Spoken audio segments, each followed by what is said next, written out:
Okay, just before we get on to the fourth chapter, I want to add a quick footnote which I think may be important and of interest to you.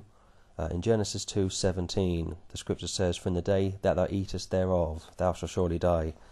Here the Lord is speaking to Adam. It's a very clear and unequivocal statement that if he was to eat of the tree of the knowledge of good and evil, he would surely die. And by chapter 3, verse 3, Eve speaks to the serpent, and she says, "Ye shall not eat of it, neither shall ye touch it, lest ye die." Quite a difference between lest ye die to surely die. And I was thinking about this last night, and 1 Samuel chapter 3, 1 Samuel chapter 3, verse 1 came to my mind, and I thought very similar sort of setup.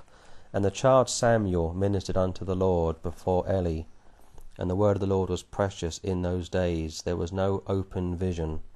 And it came to pass at that time, when Eli was laid down in his place, and his eyes began to wax dim, that he could not see.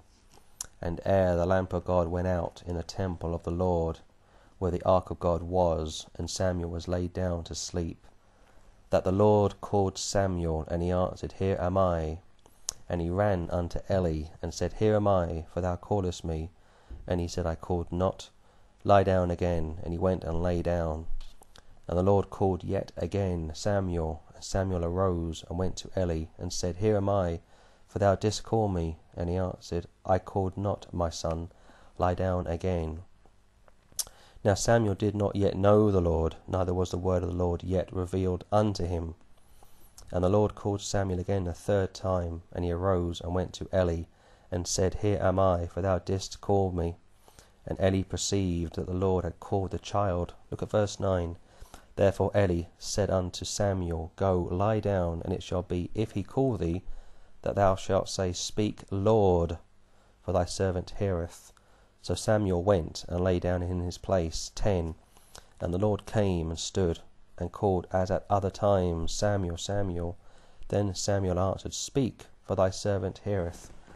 Now, did you notice that this is a young child, Samuel, similar mentality to Adam and Eve, and when he gets to speak to the Lord, he doesn't call him Lord. He was told in verse 9 to say, Speak, Lord, and all he says here is, Speak, for thy servant heareth.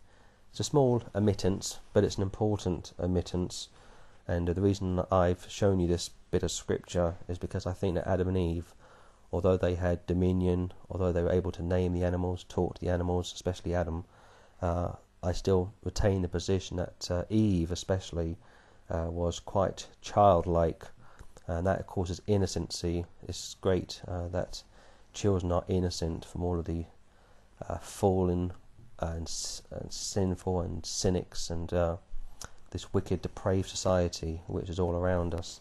But here, the young child Samuel doesn't repeat word for word what he was told by the older Eli. And I think if you were to pull all this together, I think back in the garden that Eve was not only seduced by the serpent, but she was probably fearful of him and certainly intimidated. And although she did omit the words from verse 17 of chapter 2, I think we put it all together and we look at the reaction from 3:12 and 3:13 and 3:14, we see in reality that these two people, Adam and Eve, were childlike. So just a footnote to add, and let me know your thoughts on that.